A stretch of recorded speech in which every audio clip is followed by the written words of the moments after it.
Assalamualaikum warahmatullahi wabarakatuh. Terima kasih untuk kalian semua dimanapun kalian berada yang masih menonton video ini. Kali ini saya masih ada di Tangsel. Saya masih ditemani ibu saya dan keluarga saya dan ingin melanjutkan perjalanan kembali. Sebelum saya melakukan perjalanan pada hari ini menuju Tangsel, saya diceritakan suatu kisah oleh sanak saudara saya. Cerita ini berkisah tentang kuburan keramat yang hari ini bakal saya lewatin, yaitu kuburan Ane Manya. Jadi untuk kalian yang belum tahu apa itu kuburan Ane Manya adalah kuburan keramat, yaitu kuburan anak kecil yang sekarang menjadi besar. Karena keunikan dan keanehan kuburan tersebut, maka kuburan tersebut dijadikan kuburan keramat yang dipercaya oleh masyarakat Aceh. Sanak saudara saya pun bercerita, dulu pada zaman penjajahan Belanda ada tengku bernama Tengku Muhraban yang asalnya dari Melabuh dan menikah dengan wanita asal Pidi. Dan dari hasil pernikahan, Tengku Muhraban dikaruniai satu orang anak. Sekitar anaknya berumur 4 tahun, istri dari Tengku Muhriban meninggal dunia di Pidi. Oleh karena itu, Tengku Muhriban berencana pulang ke Melabuh, ke kampung halaman ayahnya, dan kembali bersama keluarganya dan bersama anaknya. Singkat cerita, Tengku Muhriban pun minta izin kepada ibu mertuanya dan diberi izin. Maka Tengku Muhriban segera memberitahukan kepada teman-temannya di Pidi bahwa dia segera pulang ke Melabuh. Sehingga Tengku Muhriban menjual semua hartanya, rumahnya, semua asetnya dijual. Perjalanan ke Melabuh melalui jalan setapak, melalui Garah Gampung, Pidi, dan Tutut ke Melabuh.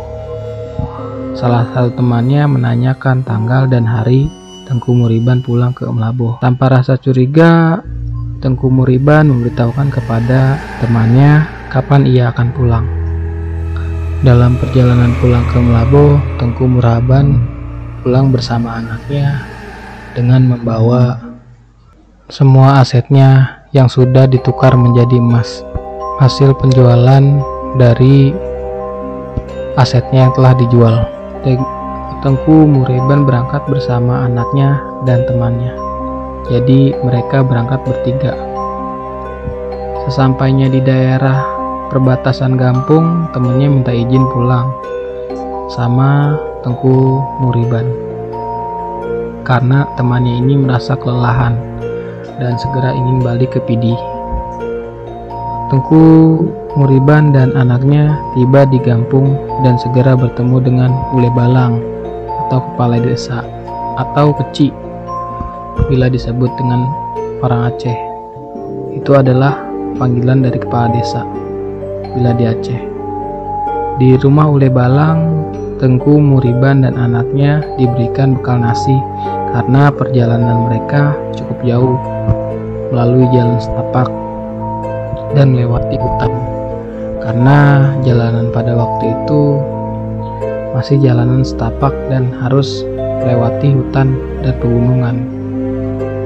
Menuju ke Melabuh juga sangat jauh. 2 hari berselang, serdadu Belanda memberi informasi kepada Ule Balang Gampung bahwa mereka menemukan 2 mayat. Ule Balang mendengar informasi dari Belanda segera bergegas. Lihat mayat tersebut yang mulai membusuk dengan leher digorok, dan mayat itu adalah Tengku Muhriban dan anaknya. Pada saat itu Ule Balang segera memberitahukan anak buahnya untuk menginvestigasi mayat tersebut. Atas insiden tersebut, maka Ule Balang melakukan investigasi. Dari hasil investigasi yang didapat bahwa yang membunuh Tengku Muhriban dan anaknya adalah temannya sendiri. Dan Tengku Muhriban dan anaknya pun dimakamkan di tengah hutan.